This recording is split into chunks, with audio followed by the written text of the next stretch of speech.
here is Jeff, the host of the Gridiron.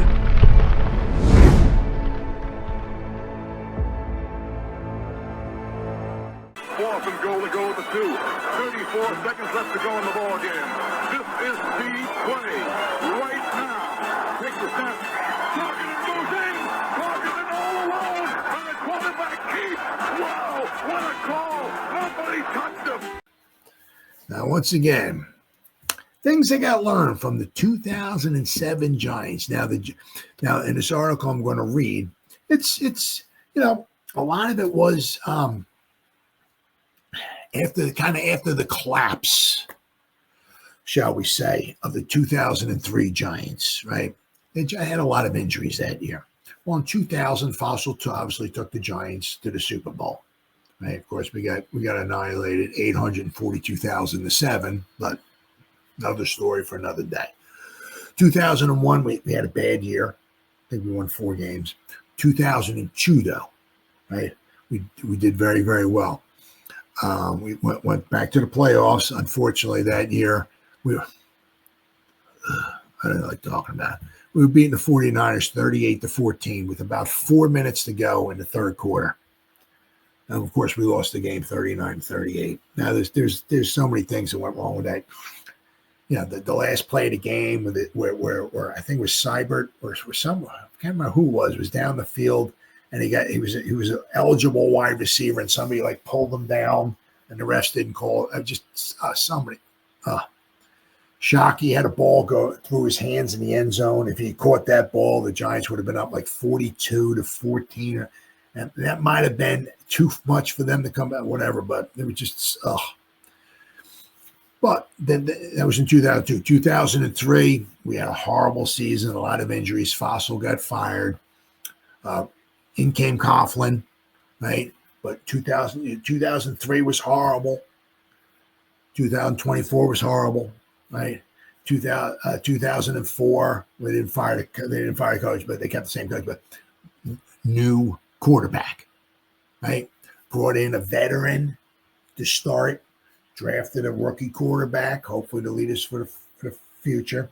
Same thing here, right? We had a bad season last year. Bringing in a veteran instead of Kurt Warner, which was 2004. 2025, we got Russell Wilson, and we drafted a quarterback in the first round, right? So, things you can learn, right? From there was there was a lot of turnover from, but the one thing is a bit odd. I mean, you look at it, right? You really is the Giants' offense last year was absolute. I could still smell it. It smells like SHI. You know what? I could still smell it. It just smells just horrible. But they kept almost the whole same team. It's like, yeah, they did. But this article here, this is from Tony Del Genio. Anthony Del Genio. He does a very good job. Very, very, very, very intelligent. From Big Blue View. Lessons for the 2025 from the building of the 2007 Giants. Right? All right. I thought it was a good idea because there are some lessons to be learned in how the 2007 Super Bowl Giants team was built. There were no direct parallels between the stories of what happened then and what is happening now, but there are some similarities that are worth noting. Some. Let's see. Oh, so I went over there. I said the Giants 2000 went to the Super Bowl 2000. They dropped this. 2001 they were 7-9.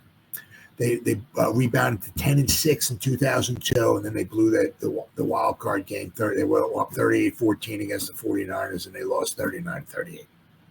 2003, the Giants began 4-4. But injuries struck, and they lost their last 8 games to finish 4-12. Head coach Jim Fossil was fired. Ernie Corsi was not. The Giants team was not devoid of talent. It still had a bunch of guys. It only scored 243 points, the third worst in the NFL.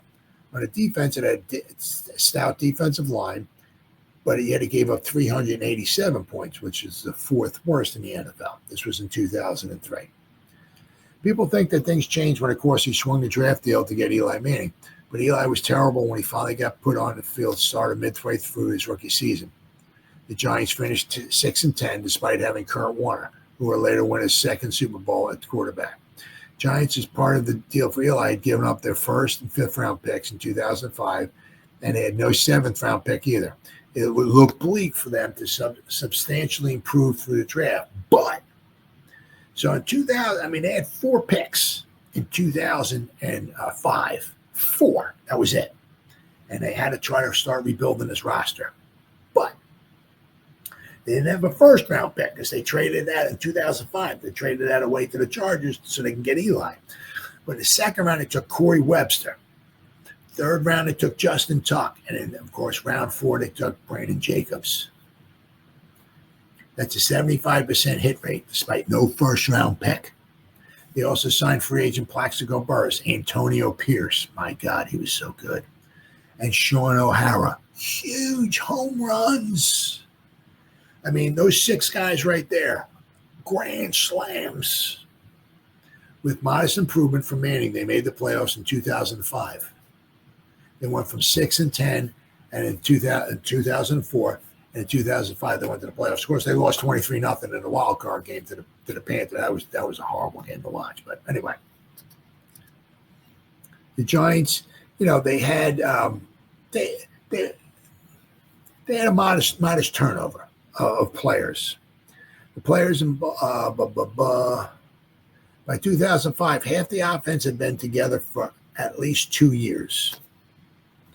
And by 2007, most of it had been together for at least 2 years, both skilled players in the offensive line. The defense, though, was being almost totally rebuilt in 2005, and even by 2007, had less veteran presence than the offense. That's surprising for a team that was carried at the time mostly by its defense. However, the defense had non-starters who played key roles, such as Tuck, R.W. McCours, and Webster. Then you go compare that to the evolution of the roster of the present Giants team from 2021, the last year of the Joe Judge regime. Oof, my God, what turnover was unbelievable. Defining starters in today's NFL is more difficult than it was 20 years ago with 11 personnel, 12 personnel, and 21 personnel configurations on offense at any given time. 4-3 and 3-4 defensive fronts, nickel, dime secondaries, and rotations within position groups. On top of that, we don't know yet who is going to start in 2025. So take these as approximations for which we should be on the field the most. What you can see, though, is that the Giants' offense has mostly completely been replaced over 4 years, with only Darius Slayton and Andrew Thomas remaining. It's a combination of young players with a few veterans who are new and have only been on the Giants for a year. The defense is further along. About half of its players who now played together for at least a year or two, albeit under 2 very different defensive coordinators. That's just true. In other words, the present Giants team is not where the 2007 team was when it gathered at training camp. It's perhaps a bit closer to where the team was in 2005. Both the offense and defense have only 4 starters who have played together for multiple years. What the present does have, but the one thing let's not forget, right, is that this team here, hopefully coming out, right, we got Kayvon, right, we're going to have a Karake, we're going to have Micah McFadden, we're going to have Bernsey, we're going to have Dexter, we're going to have Banks, we're going to have Phillips, and we're going to have Newman. We're going to have 8 players on defense that were there last year. So, right, yeah. Then you look at the offense. Right, you got the same running back, you got the same tight end, you got the same 3 wide receivers. You got Andrew Thomas, John Runyon Jr., John Michael Schmitz, right? So we have at least 8. I'm not sure who the right guard and the right tackle are. We have at least 8 guys on offense starting, right? Who were starting last year. So we got a lot of the same continuity there. And I said the same thing. The next season, you have a lot of the same guys on defense. Almost a whole, unless whoever we draft next year, we draft somebody early on. If he winds up being a star, you don't know. But we're going to have a lot of guys next season, especially on defense, who are playing this year too. So, what the present does have in common with the team from 20 years ago is apparent draft success. The 2024 draft looks, after one season, to have been a great success, with Malik Neighbors having become an instant star and perhaps 4 other stars emerging.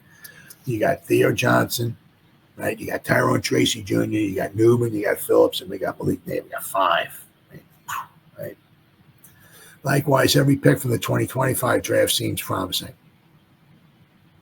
It's taken 4 years to get to this point from the mess that was left by Dave Gettleman and Joe Judge. That's a tougher task than Corsi and newly hired head coach Tom Coughlin faced in 2004, when they had a team with some players who had started for a Super Bowl team only 4 years earlier. That team began its season with a Super Bowl winning quarterback who would eventually make the Hall of Fame as its starter, with a first-round replacement waiting in the wings. It had a 6-10 season. The present team will begin its season with a Super Bowl winning quarterback who may make the Hall of Fame as its starter, with a first-round replacement waiting in the wings. A 6-11 or 7-10 season will probably not surprise anyone. Right? So 2004 we were 6-10. We just drafted Eli. This year we could be 6-11, 7-10. We just drafted a first-round pick with Jackson Dart. What the team that did win the Super Bowl had, in addition to its starter, was non-starters who did great things in key situations. Look at this list. Kevin Boss, longest play from scrimmage in the Super Bowl. Ahmad Bradshaw's 88-yard run as the snow began to seal the playoff clinching win in Buffalo. Dominic Hickson's 74-yard kickoff return as the Giants almost ruined the Patriots' perfect season in the last regular season game. McCourt's end zone interception of Tony Romo to clinch the divisional win in Dallas. Steve Smith, key 3rd and 12 reception to keep the winning Super Bowl drive alive.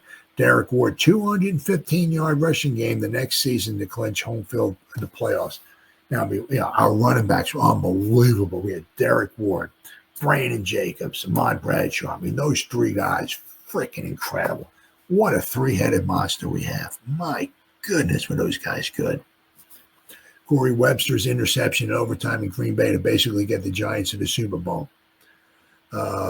Hats off to Lawrence Tynes. That didn't include special teams, but he was a pretty key player for 2 Super Bowl teams too. That's the question for the 2025 Giants, though. Do they now have players who will make big plays in important times to win games? The 2024 Giants were in the thick of it. Most of the games they lost, but barely did anyone make a big play. Nope. To seal the deal. No, they did not. Nope. That's right.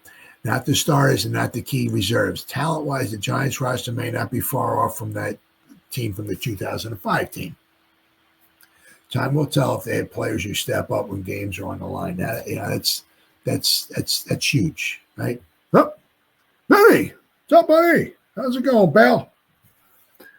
How you been? I watched the videos, but haven't.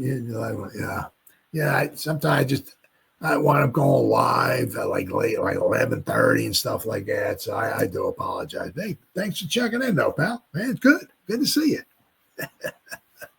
Unfortunately, I'm just about done, but man, it's good to see you, pal. Hey, if you're watching the videos, thank you. I greatly appreciate it. Thank you. But I mean, that's one of the things is that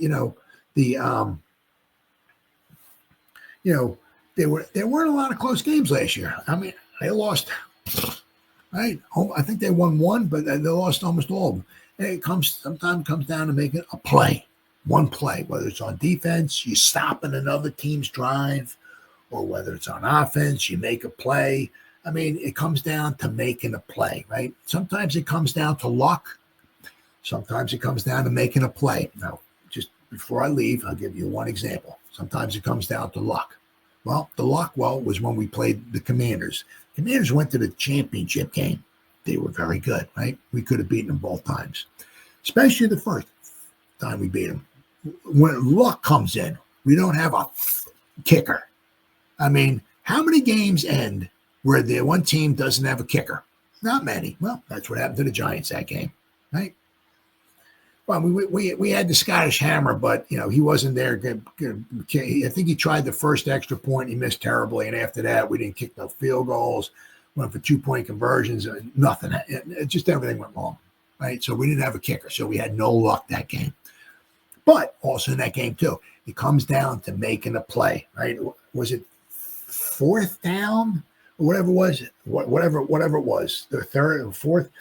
Maybe it was 4th and 8, 9, 10, whatever it was. Pass, Malik Neighbors on the sideline. Ball hits him right here. Drops it. Making a play. I'm not saying making a touchdown. I'm just catching a pass. Caught the pass. Now, if we got down to the 2-yard line and was 4th and 2, were we going to go for it? Or were we going to try to kick a 19-yard field? Maybe the hammer would have been called in to kick a short field goal to tie the game. I don't know. Maybe we were going for the touchdown. Who knows? But it goes to just making a play. And I'm not saying going up there and snatching an Odell Beckham with 3 fingers, jumping 35 feet in the air, snatching and coming down with a touch. I'm not saying hand the ball off to somebody and the guy runs over 35 guys on his way in there. I'm saying right here, ball right here, hits him right here. He drops it. We just didn't have that last year. So I mean, of course, everything gets blamed on the coach. Dable, you suck. Well, you can draw stuff up, but guys don't. If we get injuries, we had a lot of injuries last year, and if guys don't make plays, right? That's a lot of it comes. They say that a lot of the coaches, and it's true. After all of this crap is all over, this, that, and a lot of times you can go back to the game, and you can pick out maybe like 5 plays, right? 5 plays, right? The 5 plays that caused this team to win, or the 5 plays that caused this team, right? And you change those 5 plays around, the other team wins. 5 the other way, the other, whatever. It comes down to just a few plays, right?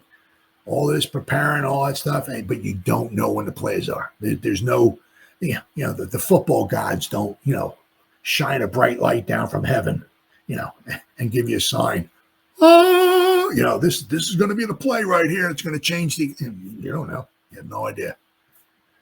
So you got to make a play. And last year, the 2024 Giants did not make any plays.